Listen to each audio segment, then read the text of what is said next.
How to undo changes in FaceApp. Made a change you are not loving? No worries. Here's how to undo edits in FaceApp and get back to your original photo.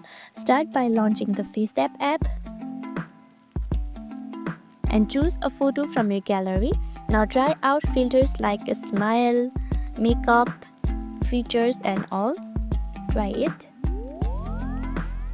Now in order to undo a specific edit, look for the original option within that filter category. Tapping it will remove the applied effect like this. Now tap on apply. Again, do the same thing. Now in order to undo it, simply tap on original and tap on apply.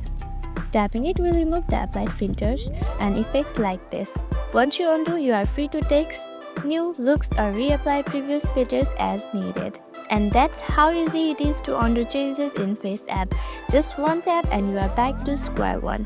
If this was helpful, hit like, subscribe and let us know which filter you keep going back to. Thank you for watching.